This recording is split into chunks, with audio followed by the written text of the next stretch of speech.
Ella fue la mujer más famosa de México durante décadas. Y un día dijo algo que no debía decir, algo que nadie esperaba escuchar de su boca. Y en ese momento, todo lo que había construido durante 40 años empezó a temblar. Hay nombres que no necesitan apellido. Hay caras que no necesitan presentación. Hay voces que cuando las escuchas, aunque lleven años en sonar en una radio o en una pantalla, te regresan a un lugar específico, a un momento concreto, a una versión de ti mismo que creías haber dejado atrás. Verónica Castro es ese tipo de nombre, ese tipo de cara, ese tipo de voz. Y la historia que te voy a contar hoy no es la del éxito, no es la de los ratings, no es la de los discos vendidos ni los programas que paralizaban países enteros cuando salían al aire. Es la historia de lo que había debajo de todo eso, de lo que costó sostenerlo, de las palabras que en un momento específico y muy concreto dijeron más de lo que ella quería decir, y de lo que esas palabras desencadenaron. Quédate, porque esta historia no termina donde crees. Antes de continuar, suscríbete al canal y dale like. Parece sencillo, pero hace toda la diferencia. YouTube solo recomienda videos relevantes cuando interactúas, dando like, comentando o suscribiéndote. Cada clic ayuda a traer más historias exclusivas para ti. Ahora, continuemos. Para entender lo que pasó hay que entender primero de dónde venía. Y eso significa ir a Ciudad de México, al año 1952, al barrio donde creció una niña que desde muy pequeña tuvo algo que la hacía diferente de los demás niños a su alrededor. No era un talento específico todavía, no en la forma en que los talentos se vuelven visibles y nombrables con el tiempo. Era algo más anterior que eso. Una presencia, una manera de ocupar el espacio que hacía que la gente volteara a verla sin que ella hiciera nada particular para provocarlo. Verónica Castro creció en una familia que no tenía recursos económicos para regalar nada. Lo que tuvo, lo fue construyendo con una determinación que en retrospectiva resulta casi impresionante para alguien tan joven, pero que en el momento probablemente se sentía simplemente como necesidad, como la única opción disponible para alguien que sabía con certeza. De esa manera en que algunas personas saben las cosas más importantes sobre sí mismas antes de poder articularlas, que su lugar en el mundo no estaba donde había nacido, sino en algún otro lado que todavía no tenía nombre. Empezó en el modelaje, luego la televisión, luego el cine. Cada paso construyendo sobre el anterior con la lógica acumulativa de alguien que aprende rápido y que no desperdicia ninguna experiencia, ni las buenas ni especialmente las malas, porque entiende que todo es material. Todo sirve. Todo te forma de maneras que no siempre puedes ver mientras están pasando, pero que se vuelven visibles después, cuando miras hacia atrás y puedes trazar la línea que conecta los puntos. Y luego llegó la telenovela. Si hay un formato que define la cultura popular latinoamericana de la segunda mitad del siglo XX, es la telenovela. No como entretenimiento menor que los snobs culturales podían ignorar con comodidad, como un fenómeno social real, con un impacto concreto en la manera en que millones de personas procesaban sus propias vidas, sus propias relaciones, sus propias esperanzas y miedos y deseos. Las telenovelas le daban forma a cosas que la gente sentía pero no sabía cómo nombrar. Le ponían rostro a emociones que de otra manera quedaban sin articular. Y Verónica Castro se convirtió en el rostro de ese formato de una manera que ningún análisis frío de ratings o de números puede capturar completamente. Rosa Salvaje. Los ricos también lloran. Nombres que para una generación entera no son solo títulos de programas. Son portales a un tiempo específico. Son la textura de tardes y noches que ya no existen pero que viven completas en la memoria de quienes las vivieron. Son la voz de Verónica Castro llenando salas en México, en Estados Unidos, en España, en Rusia. Sí, en Rusia, donde los ricos también lloran, generó un fenómeno que los analistas de medios todavía citan como uno de los ejemplos más extraordinarios del poder transfronterizo de la telenovela latinoamericana. Ese era el tamaño de lo que ella había construido. Y con ese tamaño venía algo que pocas personas entienden desde afuera y que casi todos los que lo viven desde adentro describen de la misma manera. Una especie de presión constante. No la presión del fracaso, que es la que más fácilmente se imagina, sino la presión del éxito sostenido. La presión de ser siempre lo que se espera de ti. De sostener una imagen que ya no es completamente tuya porque pertenece también, y en proporciones enormes, a millones de personas que la sienten como propia. Cuando eres Verónica Castro en el pico de lo que fue Verónica Castro, ya no puedes simplemente ser una persona. Tienes que ser el personaje que esa cantidad de gente necesita que seas. Y la distancia entre la persona y el personaje, esa distancia que al principio parece manejable, que al principio incluso puede sentirse como una protección, con el tiempo se convierte en algo más complicado. En algo que cuesta sostener de maneras que no siempre son visibles desde afuera.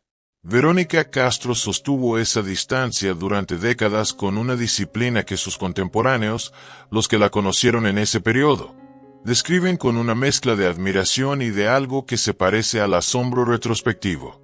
Porque mantener eso durante tanto tiempo, en ese nivel de exposición, en esa cantidad de países simultáneamente, requería algo que va más allá del talento y del trabajo duro. Requería una fortaleza particular, una capacidad de compartimentar que no cualquiera tiene. Y luego llegó el escándalo. No de repente. Los escándalos reales, los que dejan huella verdadera, raramente llegan de repente. Llegan después de un proceso que en retrospectiva resulta perfectamente legible, pero que en el momento nadie leyó completamente bien, ni los que estaban cerca ni la propia persona. Hay que hablar de Yolanda Andrade, porque sin ese nombre esta historia no existe, o existe de otra manera, o existe con menos de la mitad de su peso real. Yolanda Andrade era una figura del entretenimiento mexicano con su propia carrera, su propia presencia, su propio lugar en el mapa del espectáculo en México. Una mujer con una energía particular, con una manera de estar en el mundo que no pedía permiso ni se disculpaba por ocupar el espacio que ocupaba. Y entre ella y Verónica Castro había una amistad. Una de esas amistades que en el mundo del espectáculo se construyen en la intensidad compartida de los sets, de los viajes, de los proyectos, de los momentos en que dos personas están en el mismo lugar al mismo tiempo durante suficiente tiempo como para que se forme algo real más allá de la relación profesional. Esa amistad era conocida en el medio. Lo que no era igualmente conocido, lo que vivía en el territorio de los rumores que circulan en los círculos internos pero que raramente salen de manera directa y verificable, era la naturaleza exacta de esa amistad. Y luego Yolanda Andrade habló. No en privado, en público, con la directness que la caracterizaba y que sus admiradores celebraban como autenticidad y que sus críticos interpretaban como falta de consideración por las consecuencias. Habló de su relación con Verónica Castro en términos que no dejaban mucho espacio para la ambigüedad. Habló de una boda simbólica en Ámsterdam. Habló de un vínculo que iba más allá de la amistad en la forma en que el mundo generalmente define la amistad. Y el mundo que seguía a Verónica Castro, ese mundo enorme y diverso y que venía de tradiciones culturales donde estas cosas tenían un peso específico y un costo específico, se detuvo. Porque Verónica Castro nunca había hablado de esto. En décadas de entrevistas, en décadas de exposición pública constante, en toda esa vida vivida en parte frente a millones de personas, nunca había hablado de esto de manera directa. Y esa ausencia, ese silencio que ahora de repente adquiría un significado retroactivo que no había tenido antes, se convirtió de un día para otro en el centro de la conversación sobre ella. Lo que Verónica Castro hizo a continuación fue lo que generó las palabras que encendieron la alarma. Negó. No lo hizo en privado. No lo hizo con una declaración medida y cuidadosa diseñada para cerrar el tema sin abrirlo más. Lo hizo en público, en entrevistas, con una energía que iba más allá de la simple corrección de un dato incorrecto, con una intensidad que los que saben leer entre líneas leyeron de maneras muy diferentes. Y las palabras que usó, Las palabras específicas que eligió para distanciarse de lo que Yolanda Andrade había dicho. Las palabras que fueron registradas, que circularon, que fueron analizadas y debatidas, y que para muchos de los que las escucharon sonaron como algo más que una negación. Sonaron como miedo. No el miedo cobarde de quien se esconde porque no tiene otra opción, sino el miedo más complicado y más humano de alguien que ha construido algo enorme durante 40 años y que de repente siente que ese algo está en riesgo de una manera que no puede controlar completamente. El miedo de quien mira lo que ha construido y mira lo que se viene, y no puede encontrar la manera de proteger ambas cosas al mismo tiempo. Y ese miedo, que es completamente comprensible desde un punto de vista humano, tuvo consecuencias que Verónica Castro no calculó completamente. Porque el mundo al que ella estaba respondiendo con esas palabras, el mundo que ella intentaba tranquilizar con esa negación, ya no era completamente el mismo mundo que había conocido. México estaba cambiando. América Latina estaba cambiando. Las conversaciones sobre identidad, sobre quien tiene derecho a ser visto y nombrado con dignidad, estaban cambiando de una manera que no era reversible y que no esperaba a que nadie terminara de estar listo. Y una parte de ese mundo, una parte que incluía personas que la habían amado durante décadas, escuchó las palabras de Verónica Castro y sintió algo que no era solo decepción. Era reconocimiento. El reconocimiento doloroso de haber puesto tu confianza, tu admiración, tu amor de fan en alguien que en el momento de la verdad no estuvo donde esperabas que estuviera, que usó palabras que tú conocías demasiado bien porque las habías escuchado en contextos que te habían costado algo, que en el momento en que pudo haber elegido la dignidad para todos, eligió la protección de su imagen. Ese es el escándalo real, no la relación con Yolanda Andrade, que en sí misma, independientemente de su naturaleza exacta, no sería un escándalo en un mundo más justo, sino la respuesta, las palabras elegidas en el momento en que las palabras importaban más, el costo humano de esas palabras para personas reales que las escucharon desde lugares muy específicos y muy vulnerables. Verónica Castro desapareció de la pantalla, no de manera oficial, no con una declaración de retiro que cerrara el capítulo de manera ordenada. Simplemente fue dejando de estar. Proyectos que se anunciaban y no se materializaban. Apariciones que se reducían. Una presencia que fue volviéndose más escasa sin que nadie pudiera señalar el momento exacto en que pasó de estar a no estar. Y en ese silencio, en ese espacio que su ausencia creó, la conversación sobre ella continuó sin ella. Continuó de maneras que a veces eran justas y a veces no lo eran. Porque el escrutinio público tiene esa característica particular.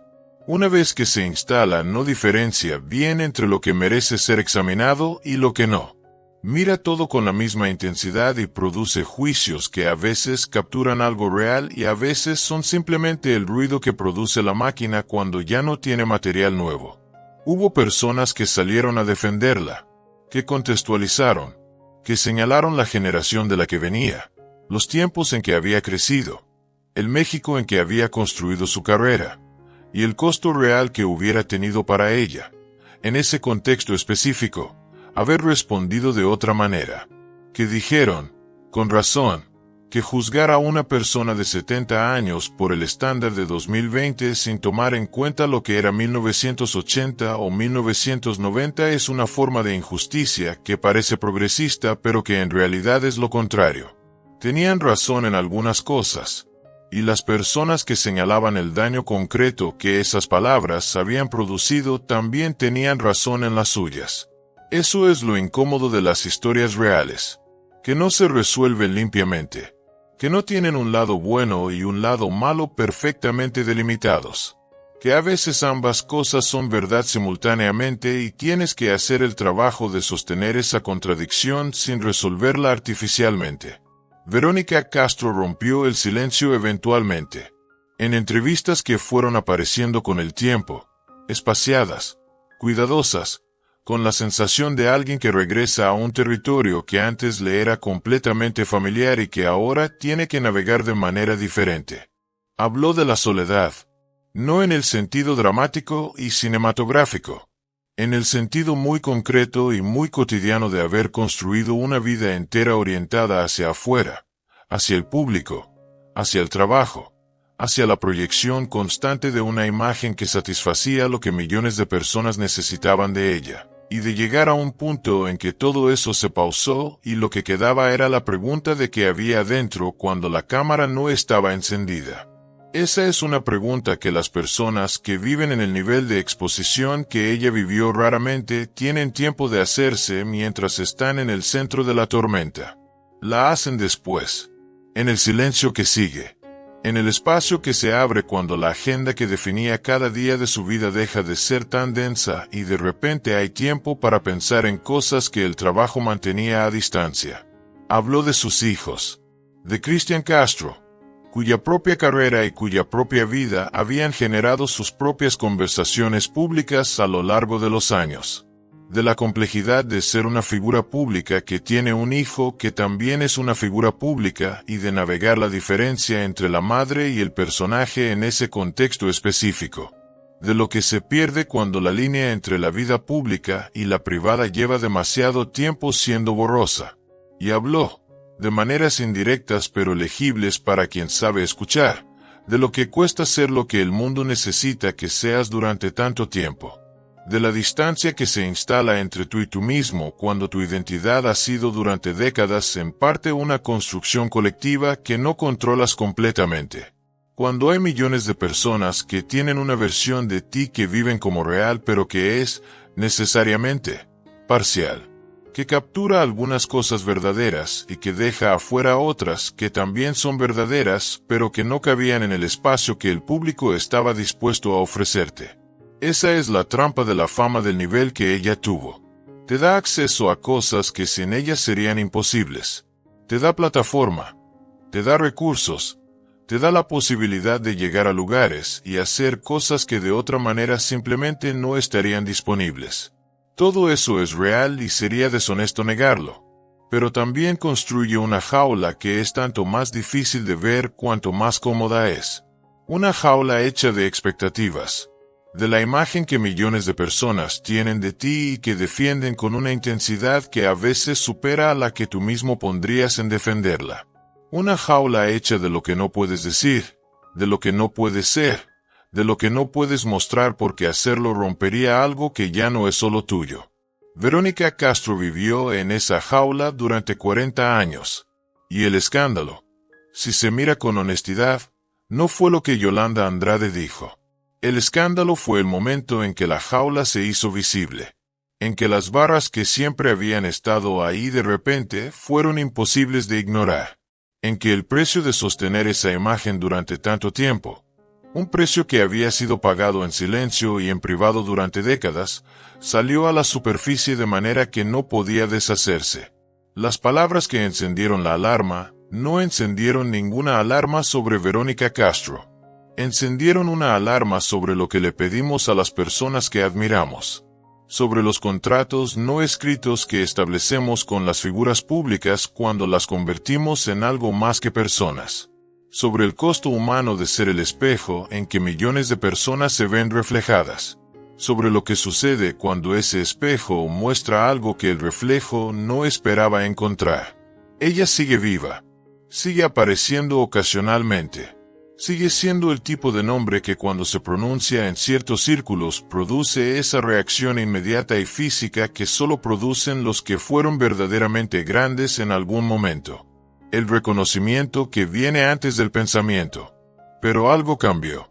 No todo lo que cambió fue negativo, aunque en el momento de la fractura pareciera serlo.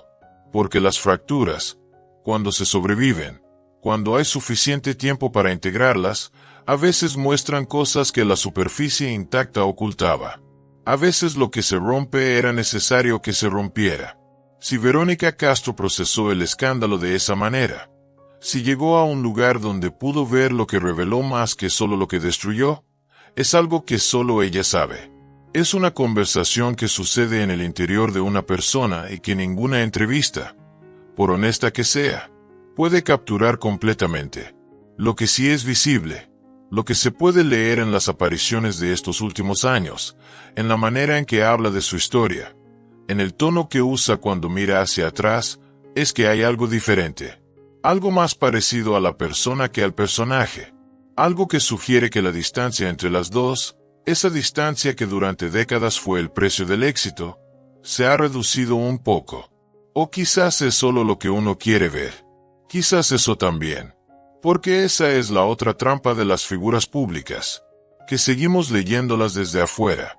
Que seguimos construyendo versiones de ellas con la información parcial que nos dan y con todo lo que proyectamos sobre esa información. Que nunca dejamos de estar, en cierta medida, viendo el reflejo más que la persona. Hay una pregunta que esta historia deja sin responder de manera limpia, y es la única pregunta que importa realmente. ¿Qué le debemos a las personas que amamos desde afuera? ¿Tenemos derecho a exigirles que sean todo lo que necesitamos que sean?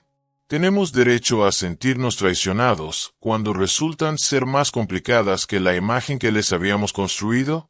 ¿O el amor que decimos sentir por ellas debería incluir el espacio para que sean lo que son, con todo lo que eso implica, incluyendo lo que no esperábamos y lo que no nos resulta cómodo? Verónica Castro no pudo ser completamente ella misma durante 40 años frente a millones de personas. Y cuando las circunstancias forzaron una fractura en esa imagen, la respuesta fue, al menos en parte, el tipo de rechazo que prueba exactamente porque no había podido serlo. Eso no absuelve las palabras que eligió, pero sí dice algo sobre el mundo en que esas palabras fueron necesarias, y sobre el costo de vivir en ese mundo durante 40 años, siendo exactamente lo que todos necesitaban que fuera. Si esta historia te removió algo que no esperabas que removiera, si te hizo pensar en algo sobre lo que pedimos a quienes admiramos o sobre lo que cuesta ser visible de esa manera durante tanto tiempo, escríbelo abajo. No tiene que ser mucho. A veces una línea es suficiente para demostrar que alguien fue escuchado de verdad. Y eso, al final, es lo único que cualquiera de nosotros realmente quiere. Ser escuchado de verdad.